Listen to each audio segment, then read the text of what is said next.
Now faith is the substance of things hoped for, the evidence of things not seen.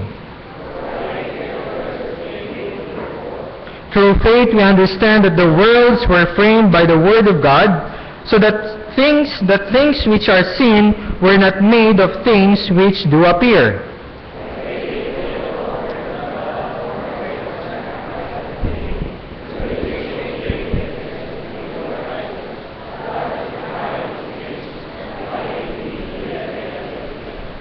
By faith Enoch was translated that he should not see death, and was not found because God had translated him. For before his translation he had this testimony, that he pleased God.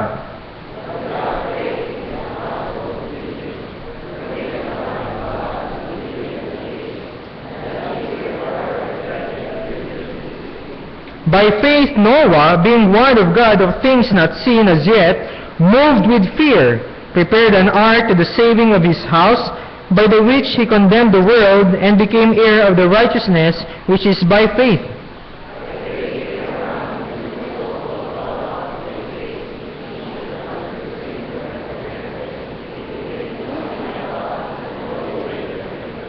By faith he sojourned in the land of promise, as in a strange country, dwelling in tabernacles with Isaac and Jacob, the heirs with him of the same promise.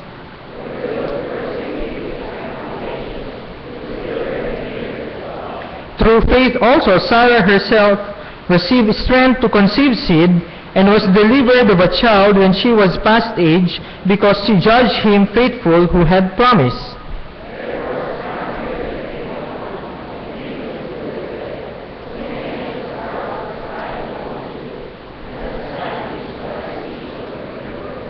These all died in faith, not having received the promises, but having seen them afar off, and were persuaded of them, and embraced them, and confessed that they were strangers and pilgrims on the earth.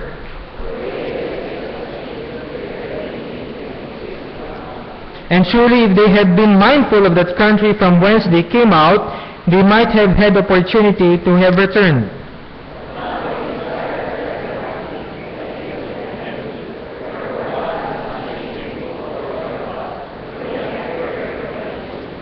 By faith Abraham, when he was tried, offered up Isaac, and he that had received the promise offered up his only begotten son.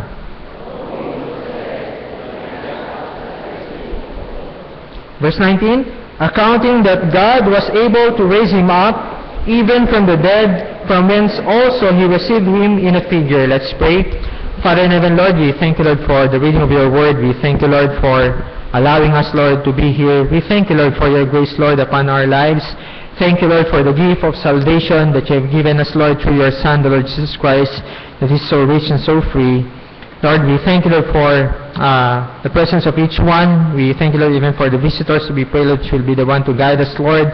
May the Holy Spirit be our teacher, our guide this morning, and may you speak to us, Lord, and that truly, Lord, your name will be glorified and magnified. I pray, Lord, for your guidance, Lord, that even as I deliver your word this morning, all these things we ask in Jesus Christ's name we pray. Amen. Okay, you may be seated. Okay, a lot of messages have been preached about Hebrews chapter 11, particularly on the subject of faith. But as believers, we really need to always be reminded on these truths and principles from the Word of God. Actually, if we try to look at the word faith in the Bible, the King James Version of the Bible, we can find 274 times that it is being used in 231 verses. And this alone is a proof of the importance of this subject in the lives of the unbelievers and to the believers as well.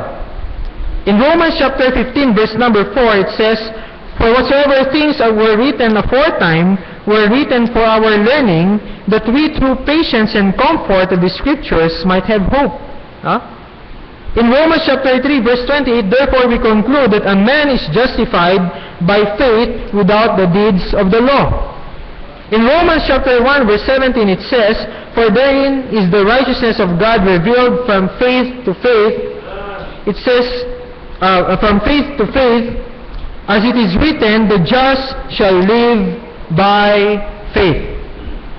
And in verse 6 of chapter 11, further gives us a more compelling reason why faith is important. It says, but without faith. But without faith, it is impossible to please God. It is non-negotiable that if we want to please God, that is to glorify Him, we need faith. No? We need faith. And the verse does not even say, without faith, we may not be able to please God. God clearly gave one of the conditions in pleasing Him. It is faith in Him. Without faith, it is impossible to please God. It is a necessary ingredient in pleasing God. And these statements puts everything into the drain, everything else into the drain, if it is not without faith in God. No matter how good we are, how much we are doing for God, how good we are in doing the things for God or of God, will not please Him if it is not without faith. And this morning we'll be studying the topic again on faith. But without faith, it is impossible to please Him. For he that cometh to God must believe that He is, and that He is a rewarder of them that diligently seek Him. In Romans chapter 10 verse 17 it says, so then faith cometh by hearing, and hearing by the word of God. The emphasis here is the word of God. No? We may hear it, read it, no? We may study it, but the emphasis is the word of God. So then faith cometh by hearing, and hearing by the word of God. So what is faith then? Before we move on, what is faith then? In verse number 1, it gives a definition. In Hebrews chapter 11. Now faith is the substance of things hoped for, the evidence of things not seen. In the book of Wilmington in his book, Wilmington's Guide to the Bible, I believe our students, the Bible college students have memorized, I believe, and have not forgotten these things. Wilmington defines what faith is not. Number 1, he says, what faith is not? It is not a blind leap into the dark. Bahala na, hindi po ganon. Hopefully, it will be good. It is not supposition. It's not a guess. It's not speculation. It's not opinion or hypothesis. What I think. So what is faith then? We'll be looking at what is faith by looking at the two key words we see in verse number 6. The first key word is the substance. The substance, it means the essence. It means the assurance or confidence. And this assurance and confidence means that you are holding on to something or someone. Actually, we can have that confidence or faith in other people, or even in yourself or in other things. But what pleases God is when we put our confidence, our assurance in Him.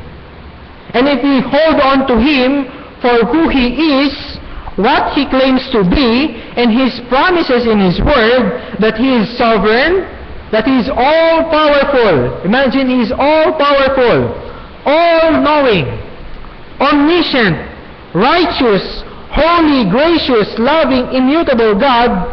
I believe our faith would be unshakable. If we just really understand who our God is and know Him, then our faith would be unshakable.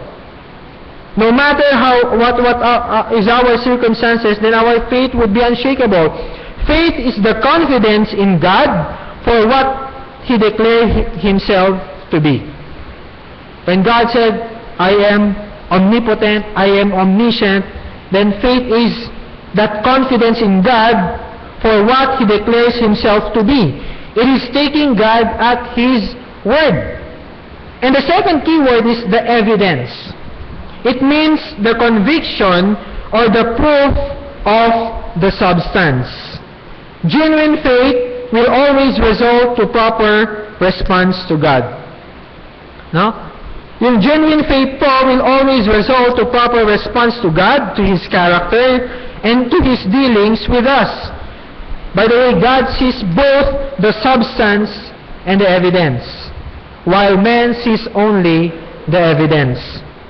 That's why there's no contradiction between Apostle Paul's statements in Romans chapter 3 and chapter 4 and James in James chapter 2.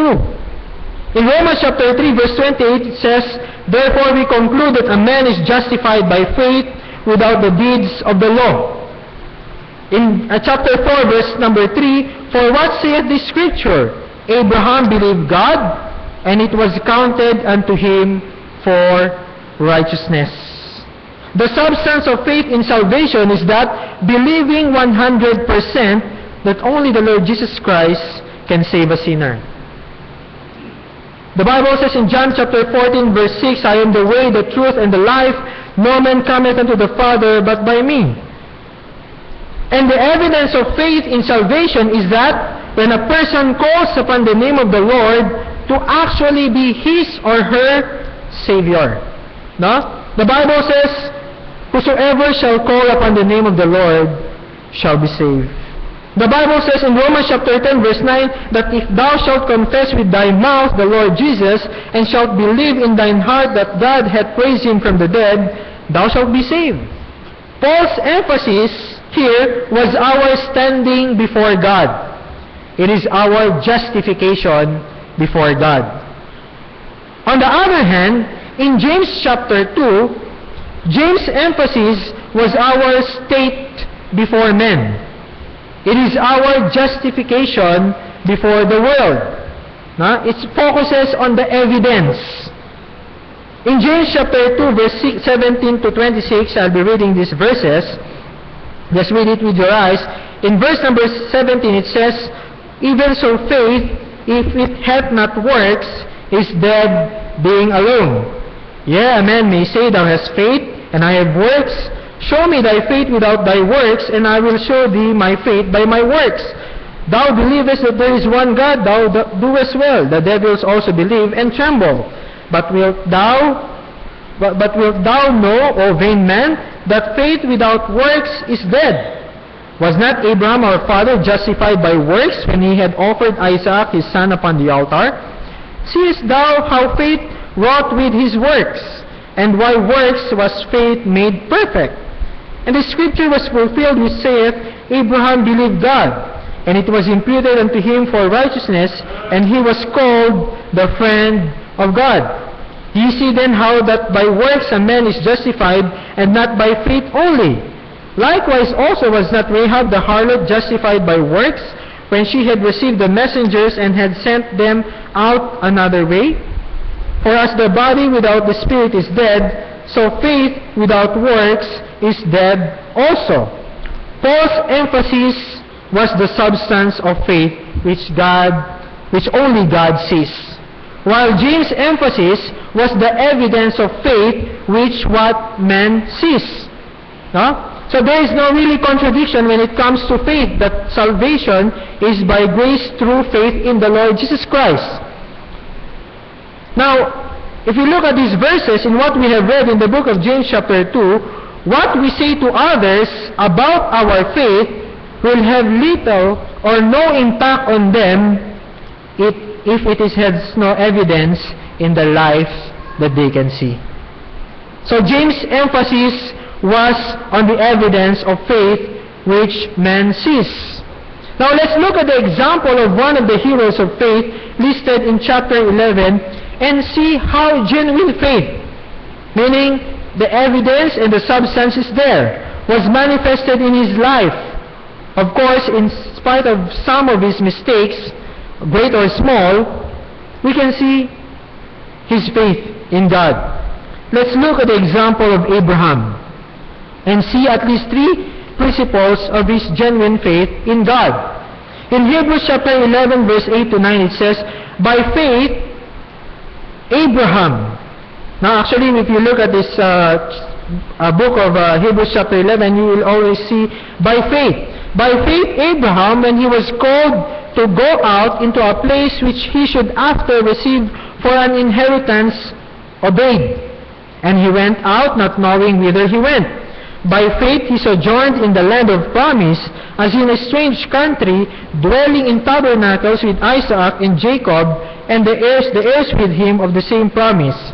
Number 1, because of his genuine faith in God, Abraham's actions were not based on self-will, but on God's will. Abraham's actions were not based on self-will, but on God's will. This is manifested in his obedience to God, to go to a place which he does not know.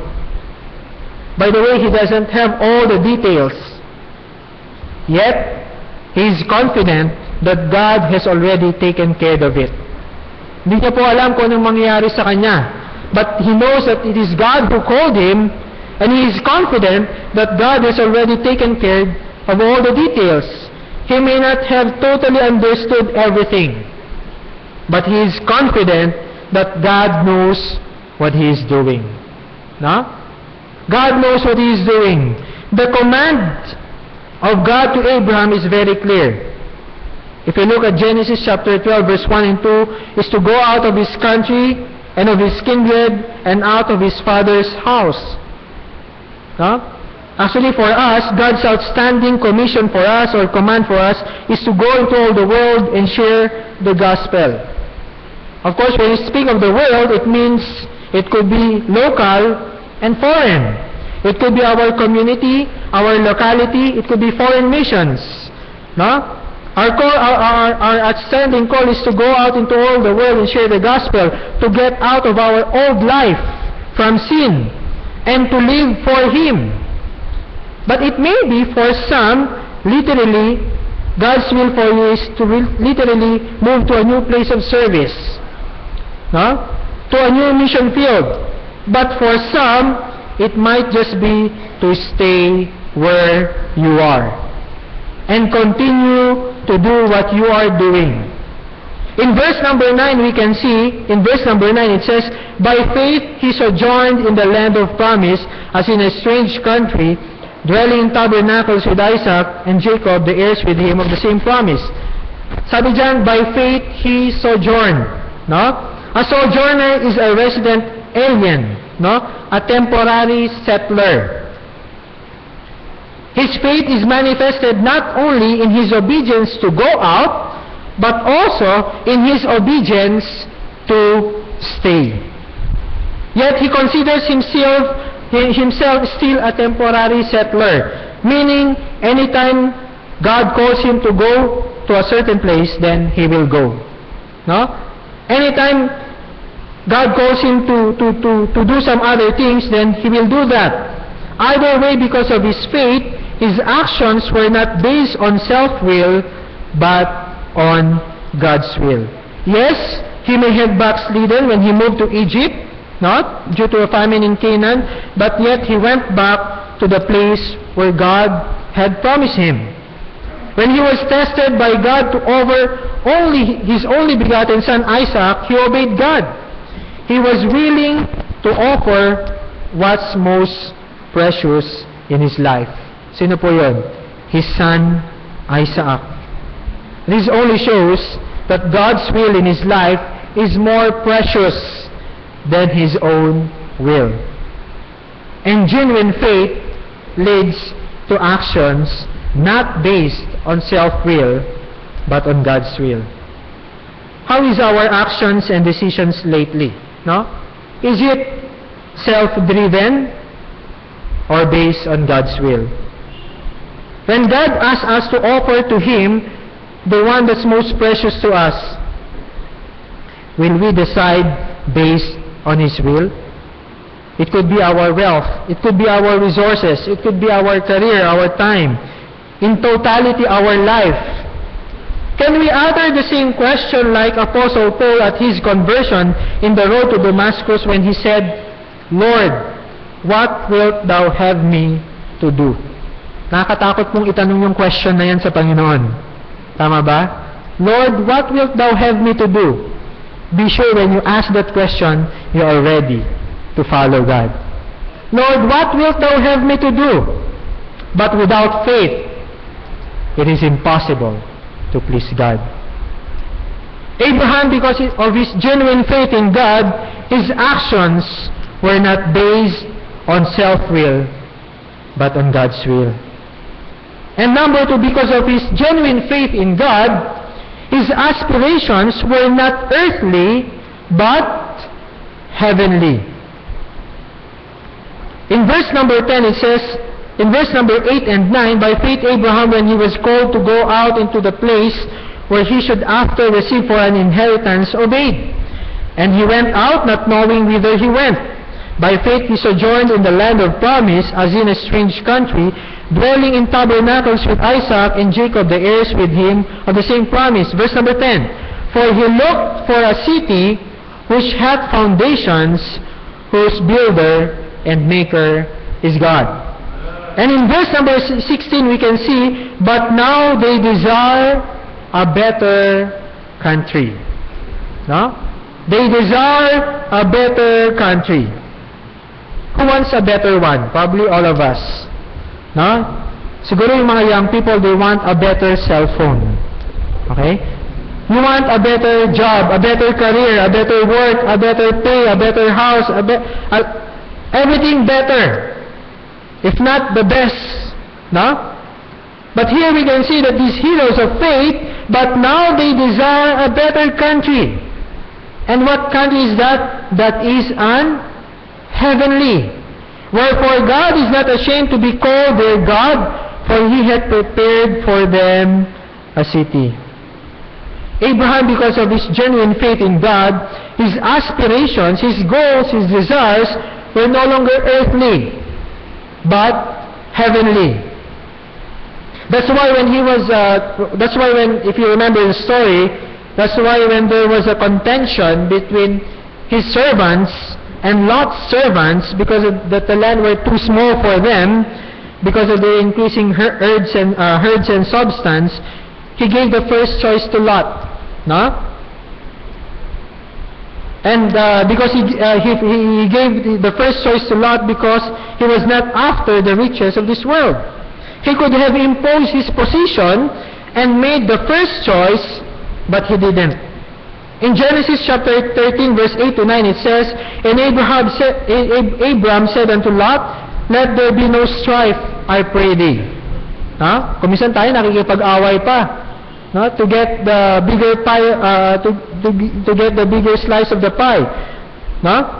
And Abraham said unto Lot, let there be no strife, I pray thee, between me and thee, and between my herdmen and thy herdmen, and for we be, sabi dyan, brethren.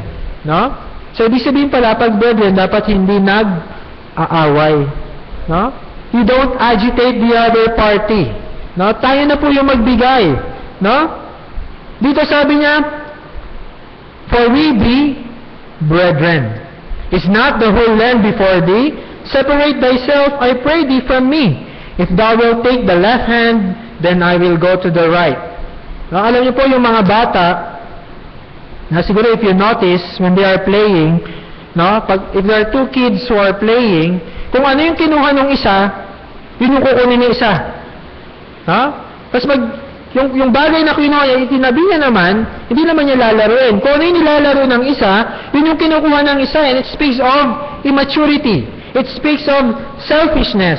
No? But as a mature believer, as a mature Christian, makikita po natin to kay Abraham. Sabi ni Abraham, is not the whole land before thee? Separate thyself, I pray thee, from me. If thou wilt take the left hand, then I will go to the right. Or if thou depart to the right hand, then I will go to the left. Pero kung minsan po tayo, if we will go to the right, then I will go to the right. If you go to the left, I'll go to the left. No? He could have imposed his position and made the first choice, but he didn't. Because Abraham does no longer consider the riches of this world. He is more concerned on the heavenly than the earthly. By the way, the Bible is not against wealth. No? But if wealth or the acquisition of wealth consumes us and takes away our eyes from the heavenly to the earthly, then it's a different story. As believers, we may be trapped into this by the enemy. In 1 Timothy chapter 6 verse number 10, it says, "For the love of money is the root of all evil." No? Hindi po yung pera na nasa wallet nyo, nasa bank account nyo yung kaaway. No? It is the love of money. Pero kung kaaway nyo po yan, pwede nyo po ibigay sa church. No? Para hindi nyo po maging kaaway. Okay? While some coveted after, they have erred from the faith and pierced themselves through with, sabi dyan, many sorrows. No? Many sorrows. In verse number 17 it says, "Charge them that are rich in this world, that they be not high-minded, nor trust in uncertain riches, but in the living God who giveth us richly all things to enjoy." The issue here is not money or riches, but the love of it and dependence on it. Huh? And by the way, we don't have to be rich to be guilty of this. And this verse, I believe, is not only for the rich if we apply this principle. Even those who don't have, or who have just little, money, but if we put our trust on it, then this verse is for us. We may be enjoying the wealth God has given us, yet we continue to depend on God, always grateful to Him, and He remains first in our lives. On the other hand, we may have just a few of these earthly goods. Pwedeng konti lang yung meron sa atin. But we may be ungrateful. We may be discontented. We may always desire to have more. No? And put our trust in Him. So the real issue is not about wealth and riches. It is the love of it and dependence on it. But Abraham's aspirations were not earthly. It's heavenly. He even rejected the offer of the king of Sodom, for the spoils of war when he rescued Lot. For Abraham, the material blessings were just fringe and incidental benefits. It is yours as a means to further the kingdom of God, because his aspiration is on the heavenly and not the earthly. Because of his genuine faith, Abraham fully understands the brevity of life. Dahil sa kanyang genuine faith, he knows and he always recognizes the shortness of life. And I believe most of us have recognized this even these past days.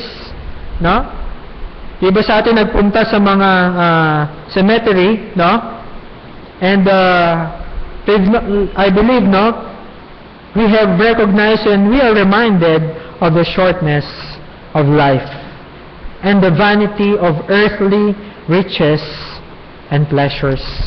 We are reminded of these things. But Abraham, because of his genuine faith, his aspirations were no longer earthly but heavenly. In Colossians chapter 3 verse 1 to 3 it says, Colossians chapter 3 verse 1 to 3 it says, "If ye then be risen with Christ, seek those things which are above, where Christ sitteth on the right hand of God. Set your affection on things above, and not on things on the earth. For ye are dead, and your life is hid with Christ." Sabi po dyan, if ye then be risen with Christ, if you're already a believer, you're already saved. We should seek those things which are above. And these things, actually, these are the things that are eternal, that would matter most. Where Christ seated on the right hand of God, set your affection. In Matthew chapter 6 verse 21 it says, "For where your treasure is, there will your heart be also." Set your affection on things above, not on things on the earth. Probably that's why we love things, is because we fail to see the value of things, of heavenly treasures. We focus ourselves too much on earthly things. That's why we lose our focus, or we forget the value, we don't recognize the value of heavenly treasures. But the Bible says us here that we need to seek those things which are above. Set your affection on things above. No? So ano ba yung things on things above? Hindi, ano po yung pwede ba nating dalhin doon? Souls of men. No? Our relationship with God. Of course, once we are saved, we're saved for all eternity. No? Pero yung mga bagay dito sa mundo that we have, that we try to accumulate, no?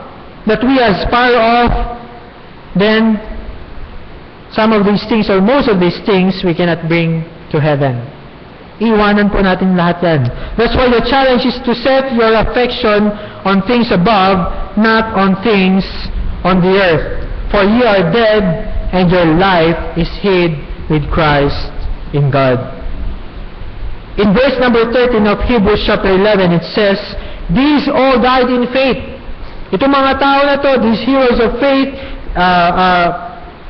listed or enumerated prior to this verse in verse number 13, these all died in faith, not having received the promises. Nang hindi nagkatotoo yung mga promises ng Panginoon sa buhay nila while they were still alive, but having seen them afar off, and they were persuaded of them, and embraced them, and confessed that they were strangers and pilgrims on the earth. Napabigat po ng mga words na to, they were persuaded. No? They were confident, they were assured, they were convinced. No? At because they were convinced, they were persuaded, and sabi po dyan, they embraced them. No? They embraced them. No wonder Apostle Paul is a Christian like he was because he was persuaded. And he embraced it. No? He embraced it. No? Sabi dyan, and embraced them and confessed that they were strangers and pilgrims on the earth. They were persuaded, they were confident and assured. Ito po yung natawag nating substance. And embraced them, ito po yung evidence. And because they embrace it, they really hold on to it, and it was manifested in the lives of these heroes of faith. And they confess it, they acknowledge it, which may result even to sharing it verbally to others, that they were strangers and pilgrims on the earth. No? Imagine if all of us, lahat po tayo, ano po? Imagine what will happen if we have this kind of mental attitude. No? If we have this kind of mental attitude as believers, that our aspirations were no longer earthly, but heavenly. Imagine what will happen. I believe, yung elevator fund po natin, we have a target this month. No? Hindi lang po target. It's really a need. No? Madali lang po mapupunan yan. No? And it's not really actually about the amount that we give. It's really about the condition of our hearts. Ano po ba yung faith natin sa Panginoon? Ano po ba yung what matters most to us? No? Ano ba, saan po ba yung focus natin? Ano po ba yung aspirations natin? Even students can give, by the way. No? I thank the Lord for the young people. They gave, I think that was last Sunday. No? When they gave, you may see, maliit lang naman yan. But if they gave in faith, they gave in love, and they gave with a heart that is willing to worship God, then God would be pleased. No? Yung mga volunteers po sa VIC, hindi na po tayo magkukulang. No? Because if we just put this to heart, if we have this kind of mental attitude in us, no, to seek those things which are above, and to have our aspirations to be heavenly and no longer earthly, then imagine what will happen. Imagine what will happen. Abraham, because of his genuine faith in God, Abraham, his aspirations were no longer earthly, but heavenly. His actions were no longer based on self-will, but based on God's will.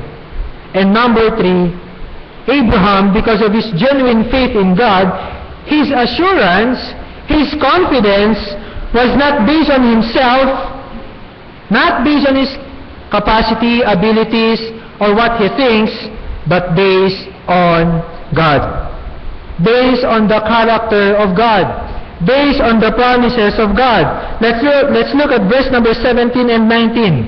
By faith, it says in verse number 17, by faith, Abraham, when he was tried, offered up Isaac. And he that had received the promises offered up his only begotten son. No? Ang promise sa kanya ng Panginoon, he would be a father of many nations. No? Pero paano yun? Pinapa-offer ng Panginoon yung only begotten son niya. Verse number 18, of whom it was said that in Isaac shall thy seed be called. Verse number 19. No? Kaya po accounting yung kinuha ko eh. Nasa Bible po yan. No? Verse number 19. Accounting that God was able to raise him up even from the dead, from whence also he received him in a figure. Accounting means reckoning. It means considering. It means concluding. No? He was really convinced, he was assured, he was confident that the promises of God, that God is true to his promises. No?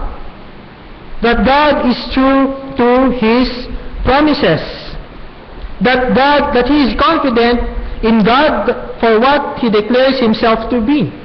He is taking God at his word. Now let's look at Genesis chapter 22 verse 1 to 8. Just to look at the details of this story, when he offered up Isaac. Genesis chapter 22 verse 1 to 8, in verse number 1 it says, and it came to pass after these things that God did tempt Abraham, and said unto him, Abraham, and he said, behold, here I am. And he said, take now thy son, thine only son, Isaac, whom thou lovest. Yung mo yung Panginoon pa nagpaalala, whom thou lovest, and get thee into the land of Moriah, and offer him there for a burnt offering upon one of the mountains which I will tell thee of. And Abraham rose up early in the morning, and saddled his ass, and took two of his young men with him, and Isaac his son, and clave the wood for the burnt offering, and rose up, and went unto the place of which God had told him. Then on the third day Abraham lifted up his eyes, and saw the place afar off. And Abraham said unto his young men, abide ye here with the ass, and I and the lad will go yonder and worship, and come again to you. And Abraham took the wood of the burnt offering and laid it upon Isaac his son, and he took the fire in his hand and a knife, and they went both of them together. And Isaac spake unto Abraham his father, and said, my father. And he said, here am I, my son. Here am I, my son. And he said, behold, sabi po na Isaac, behold the fire and the wood, but where is the lamb for a burnt offering? Where is the lamb for a burnt offering? Imagine father and son. And Abraham said, my son, God will provide himself a lamb for a burnt offering. So they went both of them together. Sabi ni Abraham, my son, God will provide himself a lamb for a burnt offering. Abraham exactly knows his God, that his God is Jehovah Jireh. The Lord will provide. He can actually give a list of seemingly valid reasons why he will disobey God. Yet he continued to obey God. He was so confident with his God that he was able to say to his servants, they will come back to them. And that the Lord, he said to his son Isaac, the Lord will provide. Because he was so confident with his God. Imagine the impact of this event in the life of his son Isaac. What a testimony of Abraham's faith and power, and the power and faithfulness of God in the life of Abraham. Imagine, the Bible says, but my God shall supply all your needs according to his riches in glory by Christ Jesus. Even Apostle Paul said, but my God. So it depends po kung gaano, of course, God is immutable. No? God is all-powerful, all-knowing, all-sufficient, no? Loving, righteous, no? Sovereign God. Pero when we say the phrase, my God, gaano po kaya kalaki yung God natin? No? I believe each one of us, magkakaiba po yung size ng God natin. But when Abraham said, my son, God will provide. Imagine he's offering his only begotten son Isaac, no? Of whom it was said that in Isaac shall thy seed be called. And he was offering it. But he said, my son, God will provide himself a lamb for a burnt offering. What a testimony. What a faith. What a confidence, not on himself, but on his God. In Psalm chapter 118, verse 8 to 9, it says, it is better to trust in the Lord than to put confidence in men. It is better to trust in the Lord than to put confidence in princes. In Proverbs chapter 3, verse 5 to 6, trust in the Lord with all thine heart. That means without a doubt. And lean not unto thine own understanding. Sometimes we try to justify. Sometimes we try to explain things based on how we see it. No? But it says, and lean not unto thine own understanding. In all thy ways acknowledge him, and he shall direct thy paths. Abraham's assurance was not based on what he thinks. It's not based on his analysis. It's not based on his computation. Siguro yung mga ba nagko-compute? Pwede siguro to. No? Okay siguro to. No? Ina-analyze yung mga options. Now, of course, we need to make a wise decision. But at the end of the day, we need to ask God's will for our lives.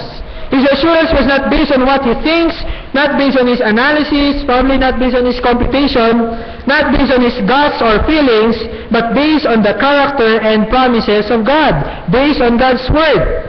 In 1 John chapter 5, verse number 4, it says, for whatsoever is born of God overcometh the world, and this is the victory that overcometh the world, even our faith. Only through faith that we can overcome the world and live a victorious Christian life. The Bible says, the just shall live by faith. No? Yung faith po natin doesn't end upon salvation. When we put our faith and trust in the Lord Jesus Christ as our Lord and personal Savior, it doesn't end there. It's just actually the start of walking by faith in God. In Psalm chapter 43, verse number 5, it says, why art thou cast down, O my soul? Why are you sad, O my soul? Why art thou disquieted within me? No? Why are you troubled? Ano po sabi dyan? Sa verse na yan? Hope in God. Hope in God. For I shall yet praise Him, who is the health of my countenance and my God. Are you sad and troubled this morning? Are we sad and troubled this morning? Let's put our confidence in God. Let's put our confidence in God. Abraham, because of his genuine faith, his actions were not based on his self-will, but on the will of God. His aspirations were not earthly, but heavenly. And his assurance is not based on himself, but on God. But without faith, it is impossible to please God. No? Hindi po, we may not please God. Pero sabi po dyan, it is impossible to please God. But without faith, our actions will be based on self-will. What we think, how we see things, how we understood things, our circumstances, and the things around us, and not based on God's will for our lives. We may not even consider God in our decisions, much more know His will in our lives. But without faith, our aspirations will be earthly and no longer heavenly. We won't even consider the brevity or shortness of life, the vanity of the riches, the vanity of this world, the riches of this world, the reality of hell, the blessed hope of heaven.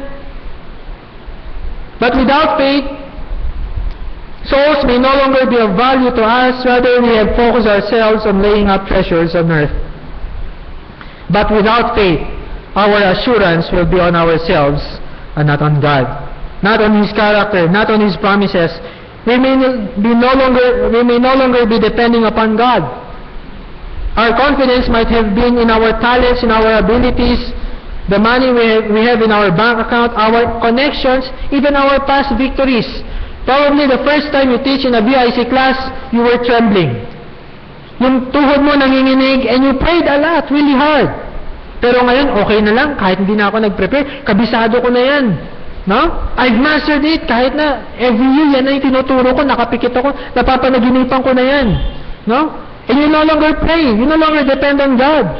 No? Where is our assurance? Where is our confidence? I hope not on ourselves, not even on other people, but on God. But without faith, it could be our dependence is on our past victories. Or maybe we have already lost hope. No?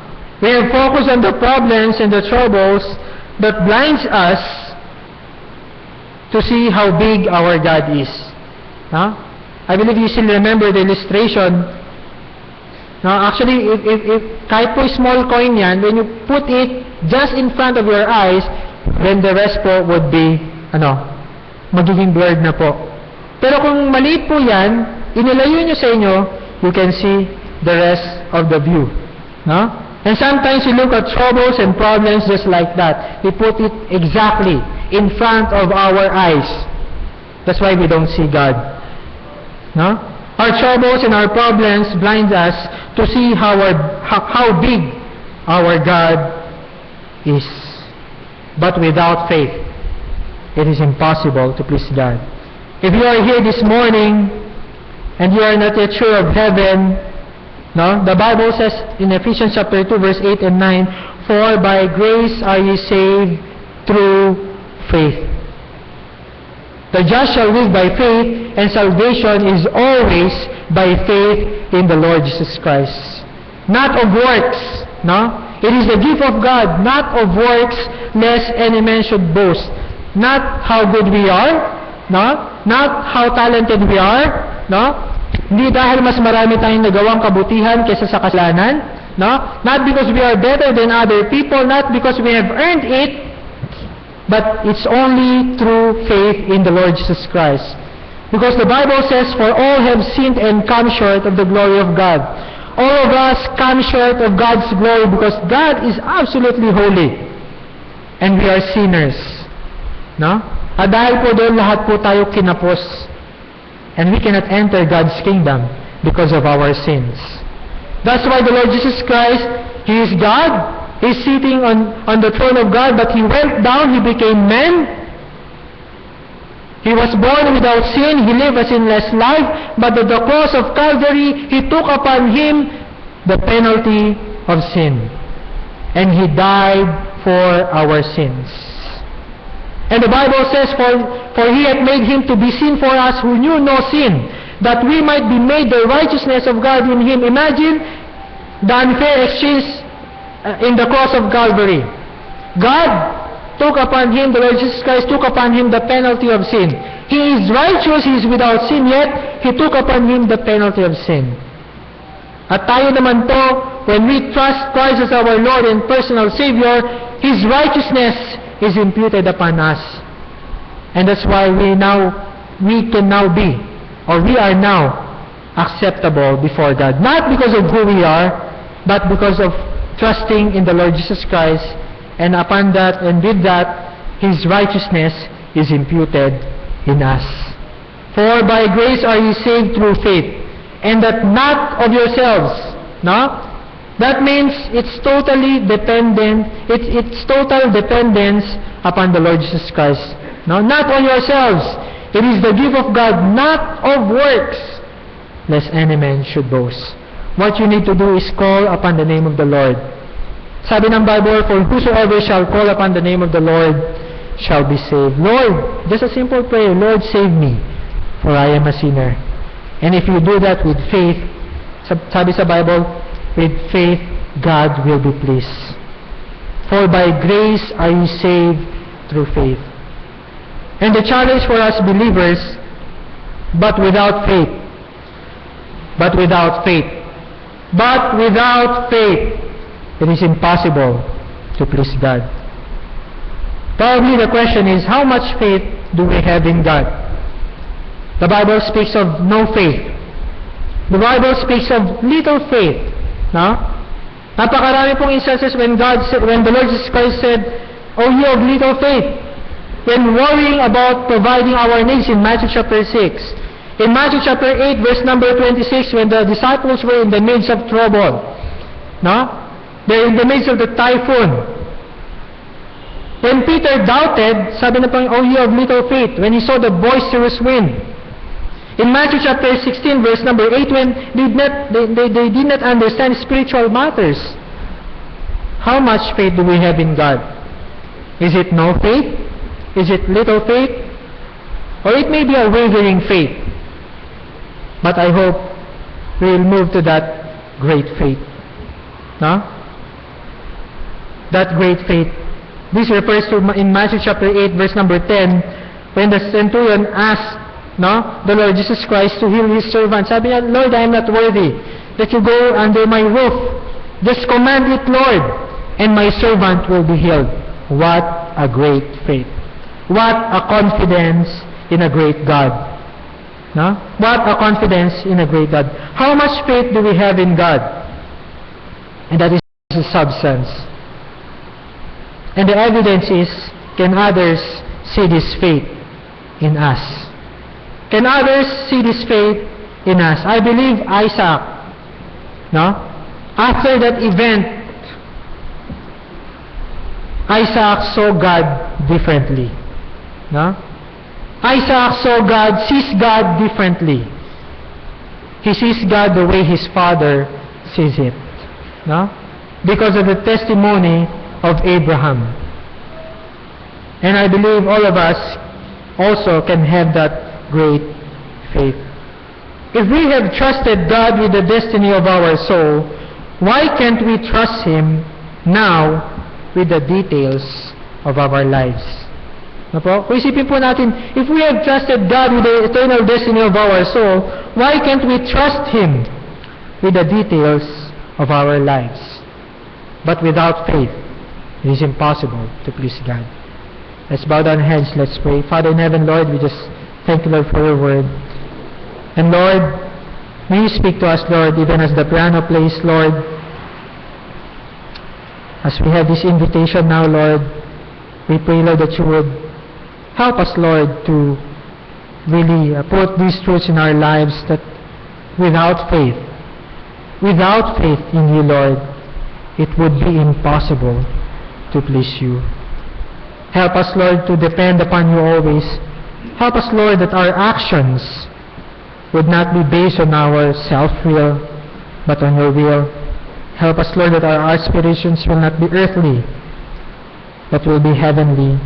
And help us, Lord, that our assurance, our confidence, our trust will be on you, not on ourselves, and not on the things of this world. Father, we just commit to you this invitation time. Lord, if there's anyone here who is not yet sure of heaven, Lord, may you speak to them, Lord. May the Holy Spirit continue to convict them of sin, of righteousness, and of judgment, that there's no other way, Lord, to be saved than by putting their faith and trusting the Lord Jesus Christ 100% as their Savior. As the invitation is given, as the piano is played, the invitation is open, but without faith, it is impossible to please God. Why don't you come this morning? If you have anything to come to the Lord and bring it to the Lord, why don't you come this morning? Lord, help me, Lord, to have faith, to have that great faith. Lord, my faith is wavering. Why don't we come this morning to the Lord?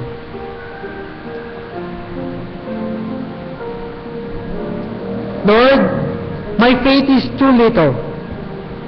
I worry a lot. I don't have peace. I doubt a lot. Lord, help me, Lord, to have great faith. And help me, Lord, that others may see this faith in me. That your name will be glorified and magnified, that truly you will be pleased in my life. Why don't you come this morning? Whatever your need is, as we have this invitation, why don't you come?